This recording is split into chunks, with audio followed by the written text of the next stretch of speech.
सध्या एक जगाचं राजकारण किंवा देशाचं राजकारण, देशामधील एखाद्या राज्याचं राजकारण पाहूनच काही नेते हे सावधही होतात. सध्या पश्चिम बंगालवरून नेहमी संजय राऊत किंवा महाराष्ट्रातील जे काही विरोधी पक्ष आहे हे नेहमी त्या पश्चिम बंगालची बाजू हे लावून धरायचे. पण आज सांगायला अतिशय अभिमान वाटतो किंवा आनंद वाटतोय, पश्चिम बंगाल हा मुक्त होतोय. पश्चिम बंगालला मुक्त करण्यामध्ये खरंच भाजपनं खूप असा वेळ घातला मित्रांनो. 10 वर्षापूर्वीच त्या ठिकाणी भाजप यायला हवं होतं. आज अवस्था तशी पश्चिम बंगालची नसलीच असते. जी अवस्था पश्चिम बंगालची होती, जर 10 वर्षापासून जर महाराष्ट्रामध्ये भाजप नसलं असतं, तीच अवस्था महाराष्ट्राचीही झाली असती. म्हणून आता आपण थँक्यू या ठिकाणी म्हणूया. आणि सर्वांना विनंती मित्रांनो, आज स्वातंत्र्यवीर सावरकरांची जयंती आहे. स्वातंत्र्यवीर सावरकरांच्या स्मृतीस किंवा त्यांच्या जे काही त्यांचं क्रांतिकारक कार्य आहे त्या प्रत्येक कार्याला श्रद्धेचा नमन, नतमस्तक. बघा मित्रांनो, सगळ्यांना विनंती आहे, चॅनलला सबस्क्राईब करा, एकवेळेस बेल आयकॉन दाबा, व्हिडिओ शेअर करा. आपण आज थोड्याशा एका अशा विषयावर चर्चा करणार आहोत, त्याची गरज महाराष्ट्रामध्ये सुद्धा आहे. देवेंद्र फडणवीसांना आमची एक विनंती आहे, जो निर्णय सुवेंदू अधिकाऱ्यांनी घेतलेला आहे, म्हणजेच पश्चिम बंगालच्या मुख्यमंत्र्यांनी जो निर्णय घेतलाय तो निर्णय महाराष्ट्र वाट बघतोय. आणि त्या निर्णयाची महाराष्ट्र उघड्या डोळ्यानं आतुरतेनं तुमच्याकडून वाट बघतोय. तुमच्याकडनं तीच अपेक्षा महाराष्ट्र करतोय. तो निर्णय महाराष्ट्रामध्ये पण कधी येईल, कधी होईल, तुम्ही हा निर्णय कधी घ्याल. आणि ह्या सगळ्या गोष्टी बघून हे महाराष्ट्राचे जे काही राजकारणी आहेत अक्षरशः यांची झोप उडाली आता. कारण तो पश्चिम बंगालमध्ये निर्णय होतोय, तो निर्णय इकडेही होऊ शकतो. कारण जसे काँग्रेसी अजेंडे पूर्ण भारतामध्ये फिरतात, ते अजेंडे चालवले जातात दिल्लीमध्ये, पण ते अजेंडे पूर्ण भारतामध्ये आणि खास आपल्या महाराष्ट्रामध्ये कसे पसरतात, तसेच ह्या गोष्टीसुद्धा याची पुनरावृत्ती ही महाराष्ट्रामध्ये होऊ शकते. कारण UP-मधील जे बुलडोजर चालायचं, आता ते बुलडोजर महाराष्ट्रामध्ये सुद्धा चालू लागलंय. मग अशी सुद्धा अवस्था या ठिकाणी महाराष्ट्रामध्ये येईल. आणि जर ती अवस्था या महाराष्ट्रामध्ये आली तर ह्या सगळ्या नेत्यांची जी काही वोट बँक आहे त्या वोट बँकचं काय होईल.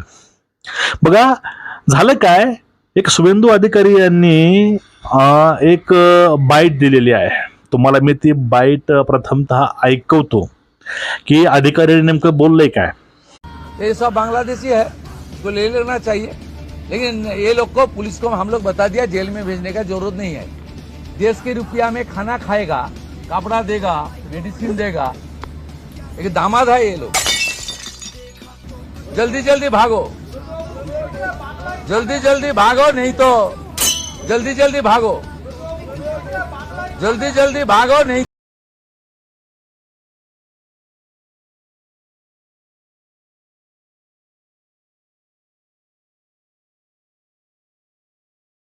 रोहिंग्यांना तपासा, अटक करा, त्यांना फुकटचं खाऊ घाला, त्यांच्यावरती खर्च करा, दवाखान्याचा खर्च, खाण्याचा खर्च.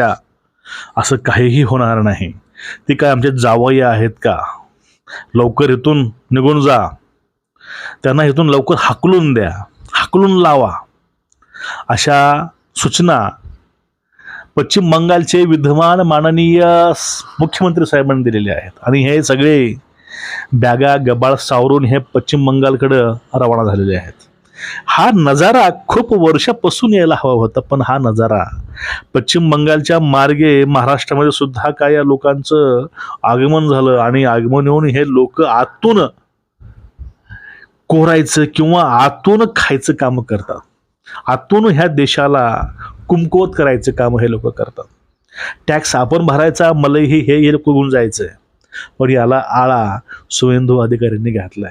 आणि मुख्यमंत्री म्हणून जो निर्णय भाजपने घेतलेला आहे पश्चिम बंगालमध्ये अतिशय योग्य, अतिशय स्वागतार्ह आहे.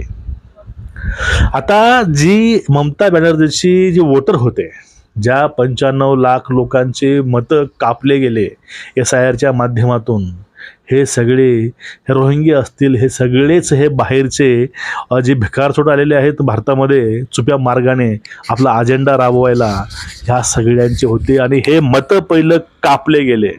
हे मतं कापून ह्या सगळ्यांना भारतातून हाकलून द्यायची तयारी पश्चिम बंगालमधून झालेली आहे. आता पश्चिम बंगालमधील ते त्यांचे मशिया आहेत, त्यांची झोप उडलेली आहेच, पण खास करून आता महाराष्ट्रामधील जे काही मशिया आहेत, जे काही यांचे अल्लादीन आहेत, यांचीसुद्धा झोप उडाली आहे. कारण जे लहान छान ज्या निवडणुका आहेत, येणाऱ्या पुढल्या निवडणुका आहेत, ह्या निवडणुकामध्ये आपले पाय कसे पसरवायचे. पहिले जर मोदी सरकारनं SIR आणलेलं आहे, म्हणजे जे चुकीचे वोट आहेत, जे फ्रॉड वोट आहेत ते तर काढून टाकलेले आहेत, आणि ती प्रक्रिया आता महाराष्ट्रामध्ये हे चालू आहे. पण जे काही परप्रांतीय परदेशीय घुसखोर आहेत, हे घुसखोराचे पायामुळं महाराष्ट्रामध्ये सुद्धा भरपूर आहेत. पुण्यामध्ये, मुंबईला डोंगरी भाग असेल, किंवा तो काढलेला गरीबची वस्ती असेल, गरीबनगर असेल, अशी अनेक ठिकाणं आहेत. या ठिकाणी हे घुसखोर वाढलेले आहेत. आणि हे घुसखोर बघा करतात काय, टॅक्स आपण भरायचं आणि आपण त्रास सहन करायचा. ज्या प्रकारे त्या सगळ्यांनी पोलिसावरती दगडफेक केली, दगड हल्ला केला, त्यावेळेस तुम्हाला कळलं असेल की हे लोक, यांची मानसिकता ही अशीच आहे.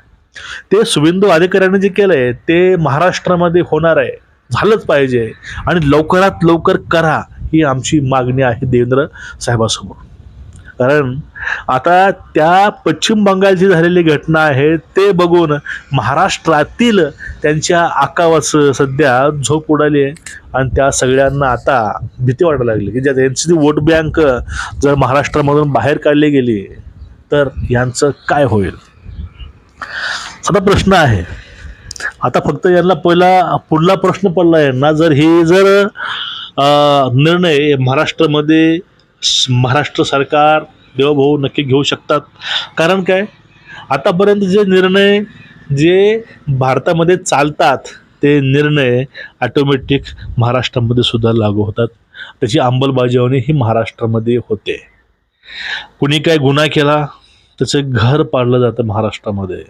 कारण ते मुळातच त्यांना अपंग बनवायची कामं या ठिकाणी, त्या मानसिकतेच्या लोकांना अपंग बनवायची कामं हे चालू आहे. आणि आता सध्या ह्या रोहिंगे जे आहेत यांना पश्चिम बंगालमधून तर हाकलून लावणं चालू आहे. आता याला महाराष्ट्रामधून सुद्धा हाकलून लावायचं आहे. तुमचं मत एकूणच या विषयावरती काय आहे नक्कीच व्यक्त व्हा. आणि हे फक्त